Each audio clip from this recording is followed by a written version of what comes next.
The world has gone mad, hasn't it?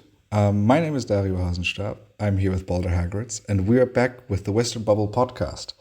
Today, we're talking about episode 100, which will take place next week. We're very excited about that. However, as we're trying to plan what are we going to do for our wonderful listeners in episode 100, it's pretty hard to keep up with the current pace of developments within the West and us just witnessing the United States crumbling in front of our eyes. Hi, Balder. How are you doing? How are you feeling about this topic and all these developments? Hi, Dario. Well, confused, scared, bewildered. Let me take a thesaurus out and try to find more words to describe my current emotional state of mind. Now, the world is changing way more rapidly than I could have imagined.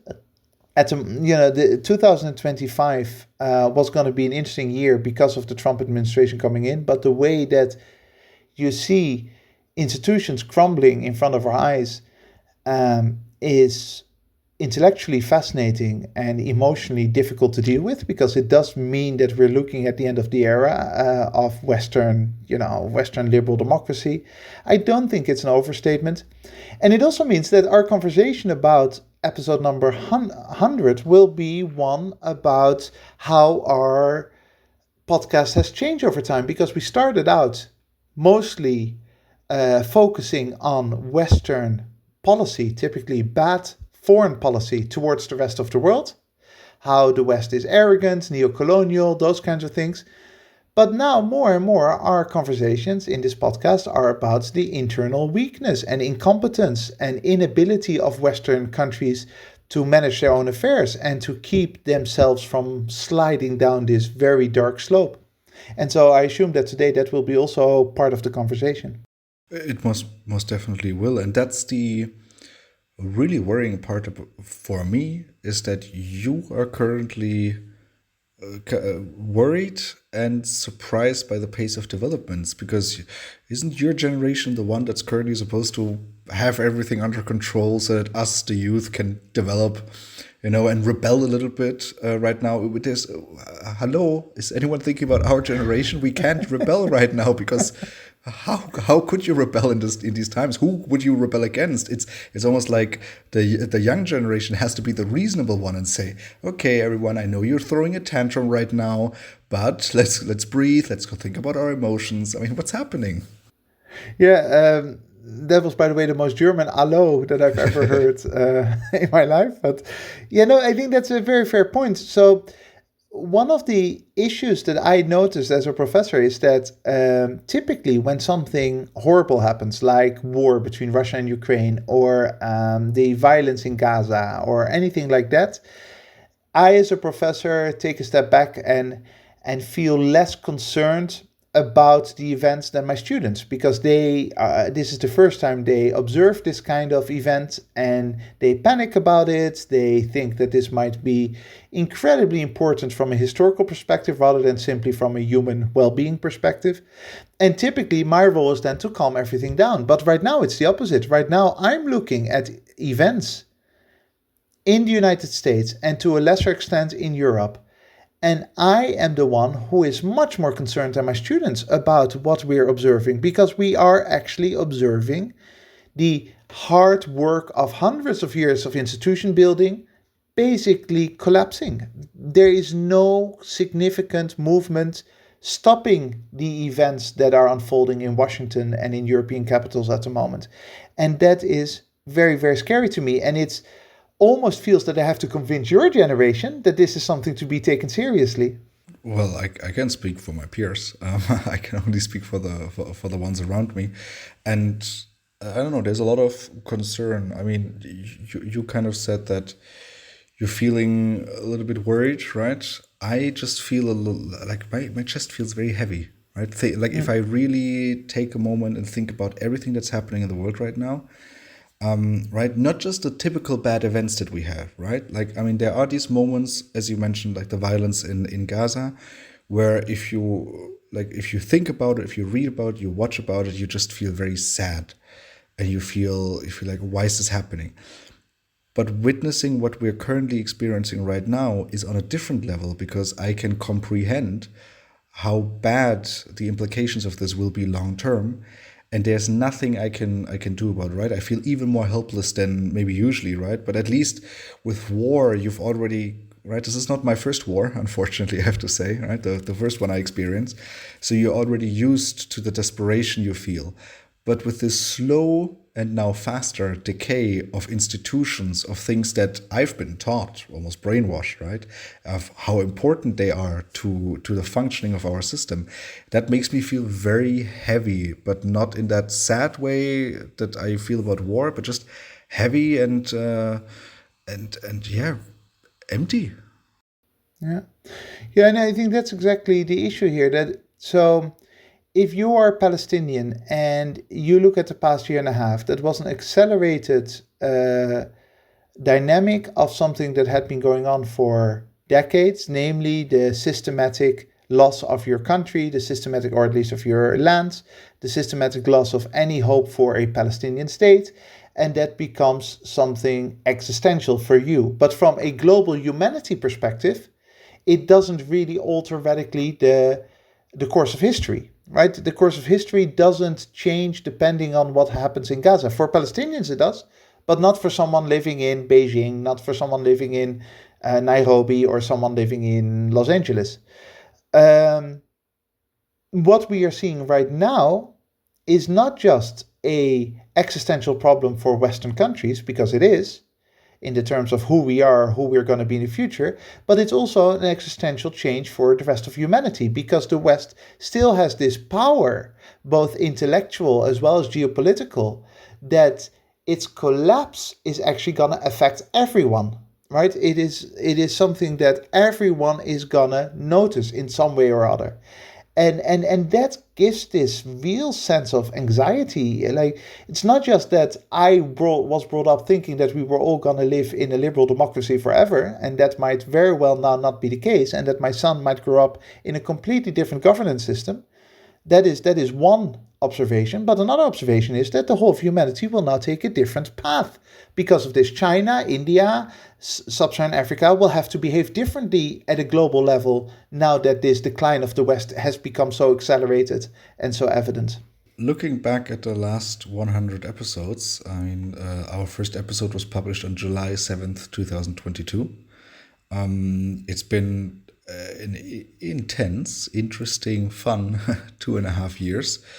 I very much invite you, the listeners, to kind of also look back at these topics that we've covered, and see whether there's anything you want us to look back on in episode 100, because that's what we will be doing, right? We will kind of look back, think about, oh, wasn't it lovely to just talk about the Iran nuclear deal, right? In episode number 2, where it was just about, a policy. It wasn't about an existential struggle or a systematic change. No, it was just about a policy. It was about nuclear doctrine. Oh, what fun and light topics to talk about compared to what we're experiencing right now.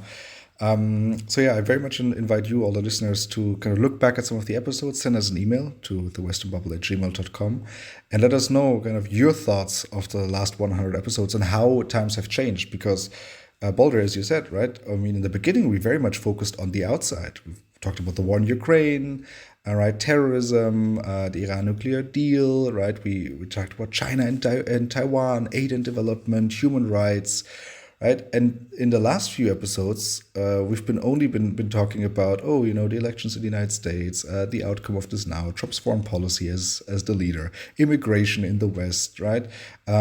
It's such a changed world within such a, at least in my opinion, short period of time.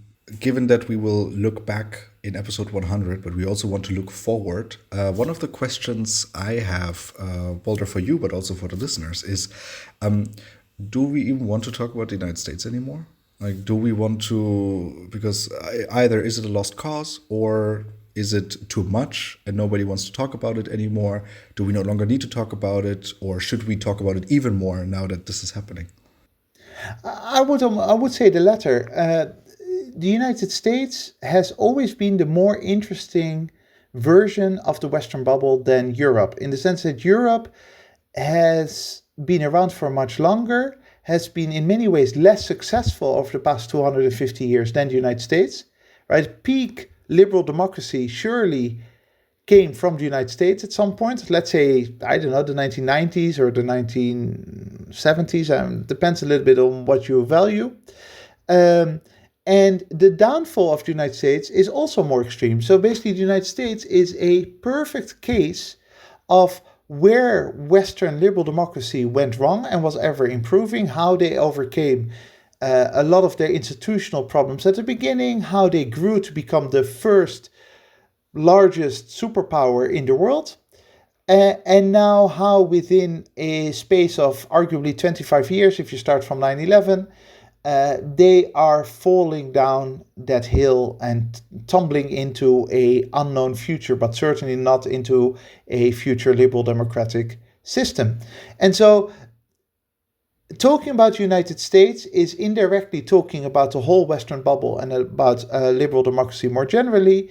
And that makes much more sense than analyzing, let's say, Germany or the Netherlands or the UK, which is a more moderate and more boring, if you like, version. I'm conflicted about this because, right, on the one hand, I hear in everyday conversations that people just don't want to hear about it anymore, and it also seems to be the attitude within the United States, right? It's almost like an ostrich, right, where I'll just put my head into the sand, and I'm not seeing anything that's going on here, and then the problem might run away. I don't know. But that is exactly part of the problem, right? That apathy, which we could maybe at some point, maybe in episode 100 or afterwards, unpack. Where does that apathy come from? There are loads of underlying causes, but that is one of the reasons why this is happening as it is happening, because liberal democracy and the Western model only work if there is a sense of purpose, if there is a sense of, hey, we're working towards a better tomorrow. And given that that sense has completely disappeared, people have something like, well, what can I do? I'm just going to live from day to day and hope that everything will work out okay. Well, I mean, ultimately, at least for me, it's clear that I think we need to talk about the United States. But in the next 100 episodes, I want to try to kind of really funnel it into a few episodes, right? Of not having to talk about the United States every single week. But honestly, at the pace that Elon Musk and Donald Trump are going, it might be difficult. Yeah, no, and historically, it is absolutely relevant. This is not some kind of Eurocentric view of the world. The United States has been and still is the most powerful, most influential nation, arguably, that the world has ever seen. And whatever happens in the United States affects everyone somewhere else. And this very dramatic decline of institutions that we are observing right now, especially in 2025, but that is like an accelerated version of years of this already occurring, is going to go down in history as a huge moment, in the way that we talk about the fall of the Roman Empire, or we talk about, from a positive perspective, the start of civilizations, or this is a major watershed moment in human history. And I cannot emphasize that enough. And maybe some listeners say, hey, Balder, you're exaggerating a little bit. Come on. No, I'm not exaggerating. This has nothing to do with whether you're left-wing or right-wing, or it has nothing to do in itself with political ideology. It is very, very clear that the project that was started 250 years ago with the Founding Fathers in 1776 is now in the United States coming to an end. And that cannot be ignored, and that needs to be talked about, and that needs to be studied, regardless of whether people want to hear it or not. See, I feel like I just unlocked a new level or a new difficulty level in the video game that's called life, because in the past 10 years, right, I always make this joke in the episodes that my generation has had a few too many once-in-a-lifetime crises, right? There was COVID, there was war, the energy crisis, and so on. But you just raised the bar. You just unlocked a new level and said, hey, this is a watershed moment in history, right? So I feel like after I've gone through all these levels at the beginning, which, was economic crisis, refugee crisis, COVID, and so on, that now that I've survived them all somehow, I'm at the next level, and I'm living through a watershed moment in history. Absolutely, but this is what I was referring to before with respect to me and my students over the past 10 years or 15 years or so, that Ukraine or other crises didn't radically alter the course of history. Ukraine doesn't alter the course of history. It alters it for Ukrainians, no doubt about it, and the victims who are directly affected by the violence. But history books will see it as a isolated case in broader patterns. Why this is a watershed moment is that this is the end of an era. This is the end of a century of many centuries of Western development moving upwards towards a certain utopia, and now it becoming clear not only that that utopia will not be reached, but that we're now rolling down the other side of the hill. And that doesn't mean that in 4 years' time or in 8 years' time there's going to be a Western world, a Europe or North America without elections. Elections will continue to be held. There will still be semblance of institutions, but what is happening right now in 2025 as a accelerated version of most of the 21st century is the end of this very important era of global politics. And that is very different from all the other crises that we've seen. The only thing that you could point out is that COVID and the war on terror lay the foundations of what we're observing, right? So COVID itself didn't alter history. COVID altered the history of people who died during COVID, but the way that governments reacted and the way that society became more tribal because of COVID and the psychological damage that was done because of anti-COVID measures laid the foundations for what we're observing right now. The same could be said about the war on terror. Well, and the war in Ukraine, right, and the economic crisis of 2008, and the refugee crisis of 2015 to 17, is that Western behavior that we've analyzed throughout the last 100 episodes, well, last 98 episodes, I should say, that all of them have kind of laid the groundwork for where we are right now. Therefore, right, to set up next week's episode, we want to observe the problems or all the happenings of the past 2-3 months.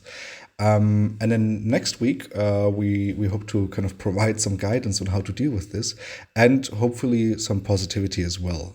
So starting with the United States and what has been happening in the last few months.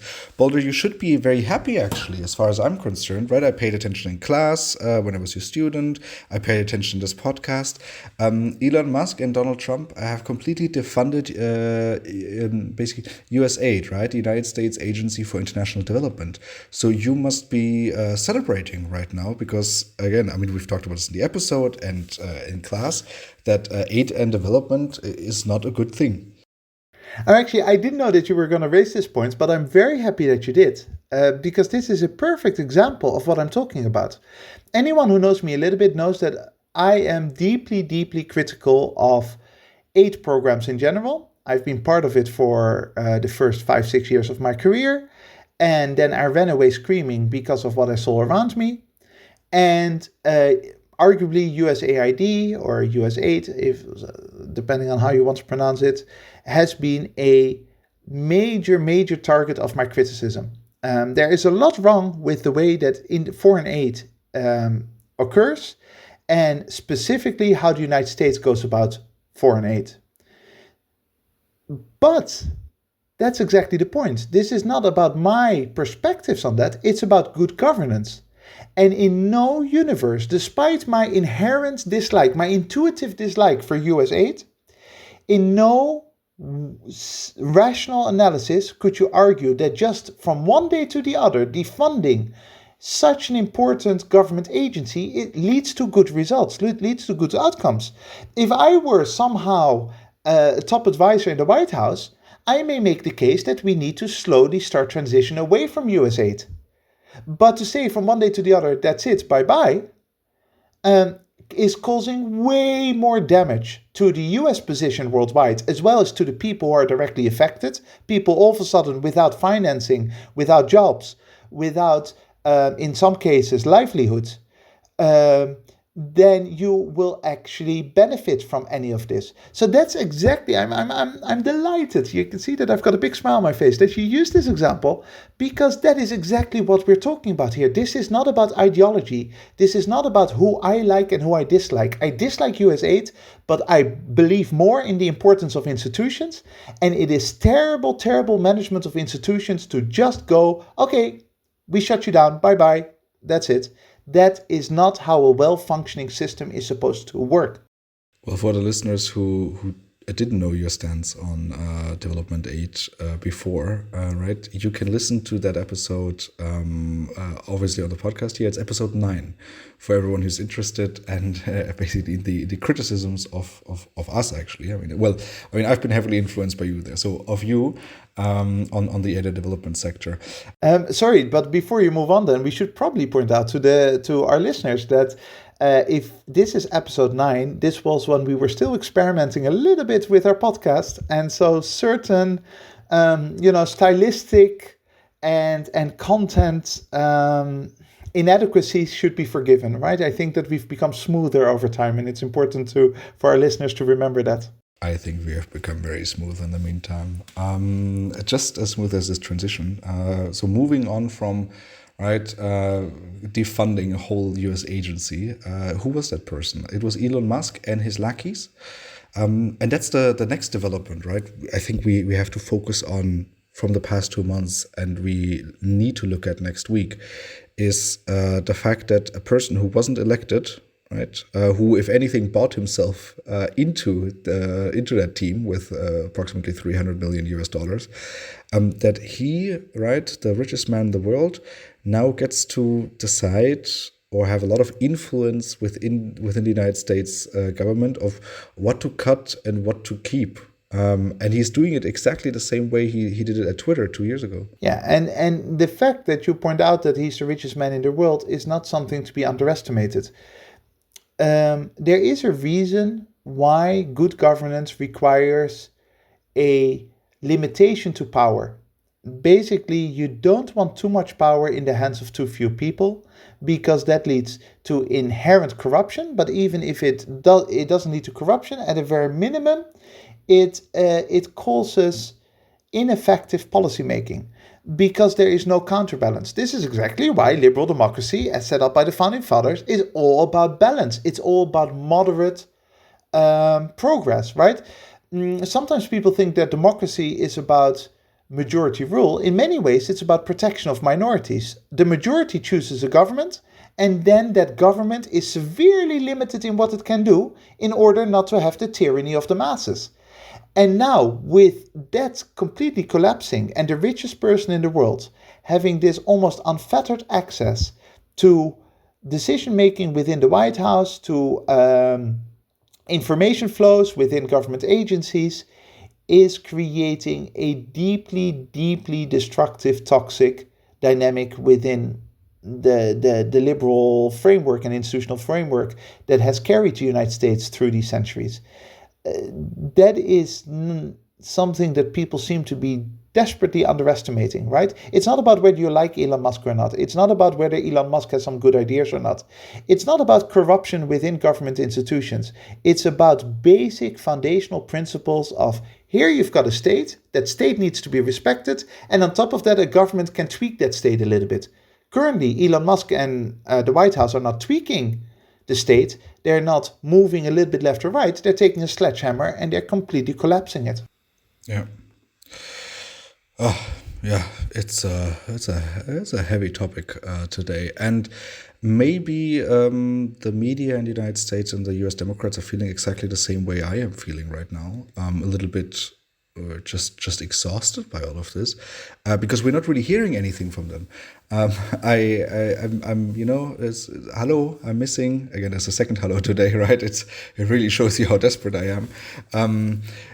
But I'm searching for the U.S. opposition and for the fourth estate, right? I'm searching for the U.S. media who are critically covering this and maybe pushing back. I'm also searching for the U.S. population that's out there on the streets mass protesting. It's concerning, the lack of it. And again, the way to explain that would be looking at rather complex and long-term dynamics that are quite difficult to change, right? So, for example, why are people in the streets not protesting? Well, part of it is that apathy that you just described. Part of it is that in the current system, especially if you're in the United States, it's actually very difficult to get the day off to protest. It's not easy to say to your boss, "Hey, sorry, I'm going to go to Washington to protest." That has all kinds of negative consequences, especially with the lack of workers' rights and all that kind of thing. So, therefore, you see less of a demonstration protest culture in the United States than, for example, what you would see in France, to name a not so random country when it comes to protests. And the media has been for a decade now, ever since the first election of Donald Trump in 2016, very, very busy with essentially mocking Trump and MAGA supporters. But mocking Trump and MAGA supporters, as we've said multiple times during the past 2 years in episodes, is not helpful, because it is basically mocking dynamics that can be very destructive, and we need to understand those dynamics. We need to know why 75 million people vote for Donald Trump. What is the thinking behind it? Why are they okay with this kind of approach to their own society and their own future? And the media, therefore, now has nothing else to say, because they've been crying wolf for 10 years, and now that it's actually really important, now that the media needs to stand up and say, no, this cannot be. People, you have to be very concerned, because your future is on the line. The country you're so proud of is about to disappear. Nobody takes the media seriously anymore, because they've been shouting and yelling for a very long time about the wrong things. And now that they are needed, it's exactly like the boy who cried wolf. Are they taking themselves seriously, the media? I have no idea. I don't know to what extent journalists for the New York Times or for the CNN or MSNBC, how they perceive themselves at the moment. But I do know that they are at the moment incapable of holding power to account. They're writing some articles here and there, they're warning here and there, but it's clear that their impact has very, very drastically been reduced. Now, you could look at also at the advent of social media, and that traditional media no longer have the same voice as they used to, but it's very obvious that there is no concerted effort by the current US or international media to actually say, this is where we have to now step in. Maybe tired from mocking Trump for over a decade. Let's move on to another Western country where it's not going too well with its institutions, to a country that doesn't receive so much attention in this podcast, to your country, Walter. And an institution that I didn't know about and I find fascinating, because it kind of tingles my senses when it comes to that feeling of technocracy that I sometimes, on late nights when I've had to read too much about Trump, I wish for. But the Raad van State, Walter, what is that? It's an institution that has been around for a very long time within Dutch politics, which is an organization outside of parliament, outside of government, that basically advises, and it has certain decision power in certain cases, but it mostly advises on policy. And it publishes reports on proposed policies by governments. And it is a deeply respected institution that is taken essentially as an informal arbiter of whether policies can go ahead or not. And Parliament typically takes that very seriously, and government takes that very seriously. And why it is yet another sign of how liberal democracy is on the decline is that that's thinking of institutions being a balance of power, or at least a source of balance of power, balancing power and taking away some of the abilities of the executive, of the government, to make aggressive choices in society. That makes a lot of sense. And it's an important pillar in that sense of Dutch liberal democracy. Now, only this week, they announced that they are going to advise against a current immigration policy that the very much right-wing government, anti-immigrant government has proposed. The Raad van State is saying, no, this is probably not going to be a good idea and this should not happen. Historically, that would mean that the government has to go back to the drawing board. And now, immediately on the same day that this came out, the minister responsible for immigration said, we believe that our policy is correct and we're going to completely ignore this advice. That in itself is unheard of in Dutch politics, and it is deeply disturbing for anyone who believes in that kind of power balance, right? It is good if you are a supporter of anti-immigrant policy and you say, I'm very happy that my government is actually now fulfilling the promise and is going to make life for asylum seekers and refugees much more difficult. But it is bad for anyone who actually wants their country to be liberal and democratic. Absolutely. Speaking of another country that wants to be liberal and democratic, Germany. Hi. Right. I mean, hello. Hello. Hello here from Germany. 15 points, or it's 12 points. That was embarrassing. But because so as the listeners know, I assume, Germany is facing elections in 2.5 weeks. Very exciting, right? And it's a little bit concerning, right? Reporting from here, because I do feel like I'm reporting, given that I work so closely with German politics by now. But very similar developments that we're seeing in all other Western countries that are currently on the decline, we're also seeing here in Germany, and that's with the new leadership of the Conservative Party, right? The party that's currently not in the government, but will be in the government most likely, given the polls. And there's a party leader who reminds me a little bit of Musk sometimes, right? Friedrich Merz, because he's the former CEO of BlackRock Germany. Right, BlackRock, the biggest investment fund in the world, right? Moving enormous sums of money from left to right, wielding a lot of power, having a lot of interests, and that former CEO gets to now be chancellor. And it's very concerning to hear to read the reports coming out, but also to hear like the things that I'm hearing from kind of like the things that are going on behind the scenes, is how much power and how much pressure he and his clique are basically exerting on the rest of the Conservative Party to push for his agenda and for his points ahead of the elections, and then seemingly also kind of after the elections. Because, I mean, for the ones who don't know, right, but Germany is a very proud country when it comes to its parliamentary democracy, when it comes to its political parties. They have a long tradition. The parties that are here, right, that are in parliament have been there for decades, a lot of them. But he is currently taking his own party out in that sense, where he's silencing or putting a lot of pressure on anyone who is going against him. And it's really just 10 people within the party kind of running the show as of now.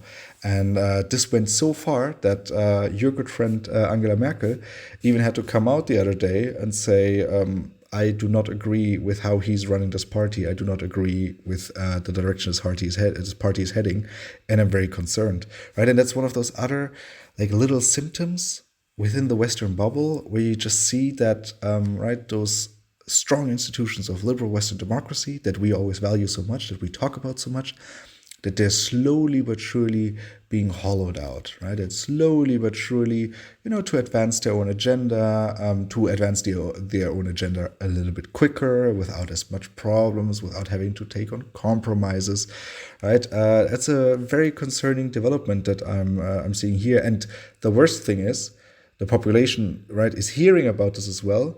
But the polling numbers are not changing in any significant way, right? It's that, if anything, they're kind of increasing slightly. Yeah, it's interesting that you say slowly hollowing out, because that reminds me of an episode, The Hollowing Out of Institutions, that we recorded a long time ago.